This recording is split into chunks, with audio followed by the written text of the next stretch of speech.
Hello my dear friends, welcome to our channel be nice for better life. आज के इस video में हम लेकर आए हैं 800 प्लस जीके सीरीज का पार्ट 8, जिसमें 50 महत्वपूर्ण प्रश्न जो कि आपको किसी भी कॉम्पिटिटिव एग्जाम्स के पॉइंट ऑफ व्यू से काफी महत्वपूर्ण है, चाहे वो बीपीएससी हो या बीएसएससी के अंतर्गत होने वाले एग्जाम्स। तो देर न करते हुए शुरू करते हैं आज का पहला प्रश्न। उम्मीद है आप वीडियो को अंत तक देखेंगे और सारे प्रश्नों को याद कर लेंगे। तो आइए देखते हैं आज का हमारा पहला प्रश्न क्या कहता है। हमारा पहला प्रश्न कहता है, हरित क्रांति से सर्वाधिक उत्पादन किस खदान का हुआ है? हरित क्रांति के होने से सर्वाधिक उत्पादन किस खदान का हुआ है? इसका उत्तर होगा गेहूं। इसका उत्तर होगा गेहूं। हमारा अगला प्रश्न है, किस राज्य से होकर कर्क रेखा गुजरती है? किस राज्य से होकर कर्क रेखा गुजरती है? इसका उत्तर होगा 8 राज्यों से होकर।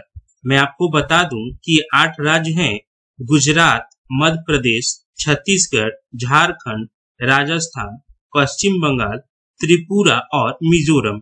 इन 8 राज्यों से होकर के कर्क रेखा गुजरती है। हमारा अगला प्रश्न है, भारत में सर्वाधिक कोयला भंडार किस राज्य में पाए जाते हैं? भारत में सर्वाधिक कोयला भंडार किस राज्य में पाए जाते हैं? इसका उत्तर होगा झारखंड में। इसका उत्तर होगा झारखंड में। हमारा अगला प्रश्न है, वेम्बानद झील कहां पर है? वेम्बानद झील कहां पर है? तो इसका उत्तर होगा, ये झील केरल में स्थित है, वेम्बानद झील। हमारा अगला प्रश्न है, कौन सा ग्रह सबसे कम समय में सूर्य का चक्कर लगाता है? कौन सा ग्रह सबसे कम समय में सूर्य का चक्कर लगाता है? इसका उत्तर होगा बुध ग्रह। इसका उत्तर होगा बुध ग्रह, जो कि सबसे कम समय में सूर्य का परिक्रमा करता है या चक्कर लगाता है। हमारा अगला प्रश्न है, ओजोन परत के संरक्षण का अंतरराष्ट्रीय दिवस कब मनाया जाता है? ओजोन परत के संरक्षण का अंतरराष्ट्रीय दिवस कब मनाया जाता है? तो ये अंतरराष्ट्रीय दिवस 16 सितंबर को मनाया जाता है ओजोन परत के संरक्षण के लिए। हमारा अगला प्रश्न है, उत्तर प्रदेश में 2 परमाणु ऊर्जा इकाइयां कहां पर स्थित हो रही हैं? उत्तर प्रदेश में 2 परमाणु ऊर्जा इकाई स्थापित हो रही है, वो कहां पे हो रही है? इसका उत्तर होगा नरौरा में। उत्तर होगा नरौरा। हमारा अगला प्रश्न है, मध्य प्रदेश की सर्वाधिक जनसंख्या वाली जनजाति कौन सी है? मध्य प्रदेश की सर्वाधिक जनसंख्या वाली जनजाति कौन सी है? इसका उत्तर होगा गोंड जनजाति। इसका उत्तर होगा गोंड जनजाति। हमारा अगला प्रश्न है, तिब्बत के पठार की समुद्र तल से औसत ऊंचाई कितनी है? तिब्बत के पठार की समुद्र तल से औसत ऊंचाई कितनी है? तो ये ऊंचाई है 5 किलोमीटर। उत्तर होगा 5 किलोमीटर। हमारा अगला प्रश्न है, केसर का वाणिज्यिक स्तर पर उत्पादन किस राज्य में होता है? केसर का वाणिज्यिक स्तर पर उत्पादन किस राज्य में होता है? तो केसर का उत्पादन जम्मू और कश्मीर में होता है। जम्मू और कश्मीर में होता है। हमारा अगला प्रश्न है, भारतीय बागवानी विश्वविद्यालय कहां पर स्थित है? भारतीय बागवानी विश्वविद्यालय कहां पर स्थित है? तो ये हिमाचल प्रदेश के सोलन में स्थित है। सोलन, हिमाचल प्रदेश। हमारा अगला प्रश्न है, भूकंप मापी यंत्र कौन सा होता है, या भूकंप मापी यंत्र का क्या नाम है? तो उत्तर होगा सिस्मोग्राफ। भूकंप मापी यंत्र जो यूज होता है भूकंप मापने में, वो जो यंत्र है उसका नाम है सिस्मोग्राफ। हमारा अगला प्रश्न है, भारत किस खनिज के उत्पादन में आत्मनिर्भर है? भारत किस खनिज के उत्पादन में आत्मनिर्भर है? उत्तर होगा ग्रेफाइट। हमारा अगला प्रश्न है, संगमरमर क्या है? संगमरमर क्या है? तो उत्तर होगा ये कायांतरित चट्टान है। संगमरमर जो है एक कायांतरित चट्टाने है। हमारा अगला प्रश्न है, मध्य प्रदेश की सर्वाधिक ऊंची चोटी कौन सी है? मध्य प्रदेश की सर्वाधिक ऊंची चोटी कौन सी है? उत्तर होगा धूपगढ़। उत्तर होगा धूपगढ़ चोटी जो है सर्वाधिक ऊंची चोटी है। हमारा अगला प्रश्न है, जनजातीय लोगों का मुख्य व्यवसाय क्या था? जनजातीय जो लोग हैं उनका मुख्य व्यवसाय क्या था? तो उनका मुख्य व्यवसाय जो है वो कृषि, मुख्य व्यवसाय उनका कृषि है। हमारा अगला प्रश्न है, भारत में ज्वारीय ऊर्जा जिसे हम टाइडल एनर्जी भी कहते हैं की सर्वाधिक संभावनाएं कहां पर है? टाइडल एनर्जी की सर्वाधिक संभावनाएं कहां पर हैं? तो उत्तर होगा भावनगर, जो कि गुजरात में। भावनगर जो कि गुजरात में। दोस्तों यहाँ मैं बता दूं, टाइडल एनर्जी के दो प्रमुख संभावित क्षेत्र होते हैं। जो पहला क्षेत्र है कच्छ की खाड़ी और खंभात की खाड़ी, और जो दूसरा होता है क्षेत्र वो है पश्चिम बंगाल में सुंदरबन डेल्टा का क्षेत्र। तो इस हिसाब से भावनगर गुजरात इसका उत्तर होगा। हमारा अगला प्रश्न है, भारत में कुल क्षेत्रफल में वनों का क्षेत्रफल कितना है? भारत के कुल क्षेत्रफल का वनों का क्षेत्रफल कितना है? उत्तर होगा 22% वनों का क्षेत्रफल है पूरे भारत के क्षेत्रफल। हमारा अगला प्रश्न है, ऑस्ट्रेलिया में स्थित कालगुरली किसके लिए विख्यात है? ऑस्ट्रेलिया में स्थित कालगुरली किसके लिए विख्यात है? इसका उत्तर होगा स्वर्ण उत्पादन के लिए। स्वर्ण उत्पादन के लिए। हमारा अगला प्रश्न है, मध्य प्रदेश में कोरबा किस खनिज के लिए जाना जाता है? मध्य प्रदेश में कोरबा किस खनिज के लिए जाना जाता है? इसका उत्तर होगा एल्युमिनियम उद्योग के लिए। एल्युमिनियम उद्योग के लिए जाना जाता है कोरबा। हमारा अगला प्रश्न है, संसार की सबसे महत्वपूर्ण जहाजी नहर कौन सी है? सर्व महत्वपूर्ण जहाजी नहर कौन सी है संसार की? तो ये है सुएज नहर। उत्तर होगा सुएज नहर। हमारा अगला प्रश्न है, भारत के किस राज्य का समुद्री तट सबसे अधिक लंबा है? भारत का किस राज्य का समुद्री तट सबसे अधिक लंबा है? इसका उत्तर होगा गुजरात का समुद्री तट जो सबसे अधिक लंबा है। हमारा अगला प्रश्न है, ज्वार भाटा सामान्यतः 24 घंटे में कितनी बार आता है? ज्वार भाटा सामान्यतः 24 घंटे में कितनी बार आता है? उत्तर होगा एक बार। 24 घंटे में एक बार आता है।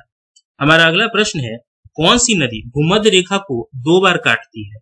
कौन सी नदी भूमध्य रेखा को 2 बार काटती है? उत्तर होगा कांगो नदी, जो कि भूमध्य रेखा को 2 बार काटती है। हमारा अगला प्रश्न है, ब्यूनस आयर्स किस लिए प्रसिद्ध है? ब्यूनस आयर्स एक जगह है, वो किस लिए प्रसिद्ध है? तो ये डेयरी उत्पादन व मांस के लिए प्रसिद्ध है। डेयरी उत्पादन व मांस के व्यापार के लिए प्रसिद्ध है। हमारा अगला प्रश्न है, जलयान निर्माण में प्रथम स्थान रखने वाला एशियाई देश कौन सा है? जलयान निर्माण में प्रथम स्थान रखने वाला एशियाई देश उत्तर होगा जापान। उत्तर होगा जापान। हमारा अगला प्रश्न है, भारत के किस राज्य में देश की 25% भैंसें पाली जाती है? भारत के किस राज्य में देश की 25% भैंसें पाली जाती है? वो राज्य होगा उत्तर प्रदेश। उत्तर प्रदेश में 25% भैंसें पाली जाती हैं पूरे देश की। हमारा अगला प्रश्न है, कश्मीर को शेष भारत से जोड़ने वाला दर्रा कौन सा है? कश्मीर को शेष भारत से जोड़ने वाला दर्रा कौन सा है? तो ये है बेनिहाल दर्रा। बेनिहाल दर्रा। हमारा अगला प्रश्न है, थार मरुस्थल में सबसे बड़े खारे पानी की झील कौन सी है? थार मरुस्थल में सबसे बड़े खारे पानी की झील कौन सी है? इसका उत्तर होगा सांभर झील। हमारा अगला प्रश्न है, गंगा नदी कितने राज्यों से होकर गुजरती है? गंगा नदी कितने राज्यों से होकर गुजरती है? तो दोस्तों ये 5 राज्यों से होकर गुजरती है। और ये 5 राज्य कौन कौन से हैं मैं आपको बता देता हूँ। ये 5 राज्य हैं उत्तराखंड, उत्तर प्रदेश, बिहार, झारखंड और पश्चिम बंगाल। उत्तराखंड, उत्तर प्रदेश, बिहार, झारखंड और पश्चिम बंगाल ये 5 राज्यों से होकर गुजरती है।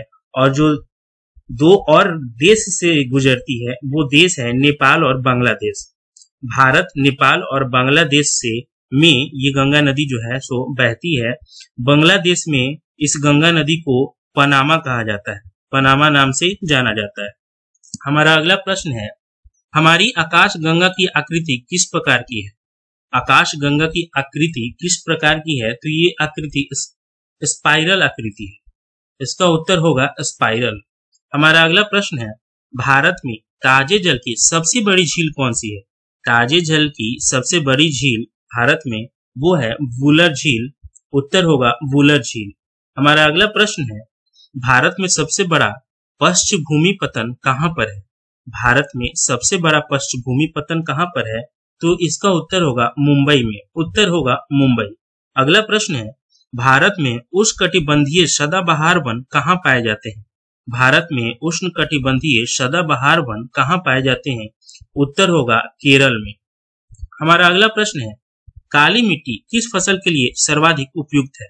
काली मिट्टी किस फसल के लिए सर्वाधिक उपयुक्त है? उत्तर होगा कपास के लिए। उत्तर होगा कपास के लिए। हमारा अगला प्रश्न है, दुग्ध मेखला क्या है? दुग्ध मेखला क्या है? दोस्तों, दुग्ध मेखला को हम लोग मिल्की वे के नाम से भी जानते हैं। तो ये दुग्ध मेखला मिल्की वे क्या है? तो यह एक मंदाकिनी है। यह एक मंदाकिनी या गैलेक्सी है। मंदाकिनी को गैलेक्सी कहते हैं। हमारा अगला प्रश्न है, विद्युत उत्पादन के लिए कौन सी धातु का प्रयोग होता है? विद्युत उत्पादन के लिए कौन सी धातु का प्रयोग होता है? उत्तर होगा यूरेनियम का प्रयोग होता है। उत्तर होगा यूरेनियम। हमारा अगला प्रश्न है, सबसे छोटा दिन किस तिथि को होता है? सबसे छोटा दिन किस तिथि को होता है? उत्तर होगा 23 दिसंबर को। उत्तर होगा 23 दिसंबर। हमारा अगला प्रश्न है, कौन सा अम्ल वर्षा के लिए प्रमुख रूप से उत्तरदायी है? कौन सा अम्ल वर्षा के लिए प्रमुख उत्तरदायी है? तो इसका उत्तर होगा कारखानों से निकला हुआ धुआं। कारखानों से निकला हुआ धुआं जो है अम्ल वर्षा के लिए उत्तरदायी माना जाता है। हमारा अगला प्रश्न है, महासागर में ऊंची जल तरंगे किससे उत्पन्न होती हैं? महासागर में ऊंची जल तरंगे किससे उत्पन्न होती हैं? उत्तर होगा चंद्रमा से। उत्तर होगा चंद्रमा से। हमारा अगला प्रश्न है, संख्या की दृष्टि से झारखंड की सबसे बड़ी जनजाति कौन सी है? झारखंड में सबसे बड़ी जनजाति कौन सी पाई जाती है? उत्तर होगा संथाल जनजाति। उत्तर होगा संथाल जनजाति। हमारा अगला प्रश्न है, नर्मदा नदी का उद्गम स्थल क्या है? नर्मदा नदी का उद्गम स्थल क्या है? इसका उत्तर होगा अमरकंटक। अमरकंटक से नर्मदा नदी निकलती है। हमारा अगला प्रश्न है, भारत की तट रेखा की कुल लंबाई लगभग कितनी है? भारत की जो पूरी कुल लंबाई तट रेखा की कितनी है? उत्तर होगा 8000 किलोमीटर। 8000 किलोमीटर। हमारा अगला प्रश्न है, कौन सा बादल अत्यधिक तीव्र वर्षा के लिए उत्तरदायी होता है? कौन सा बादल है जो अत्यधिक तीव्र वर्षा के लिए उत्तरदायी होता है? उत्तर है कपासी वर्षा। कपासी वर्षा जो है सो तीव्र वर्षा के लिए उत्तरदायी होता है। ये एक बादल है। हमारा अगला प्रश्न है, सेवाराय पहाड़ियां कहाँ अवस्थित हैं? सेवाराय पहाड़ियां कहाँ अवस्थित हैं? तो उत्तर होगा तमिलनाडु में। इसका उत्तर होगा तमिलनाडु। हमारा अगला प्रश्न है, शुष्क भूमि के लिए सर्वाधिक उचित फसल कौन सी होती है? शुष्क भूमि के लिए सर्वाधिक उचित फसल उत्तर होगा मूंगफली।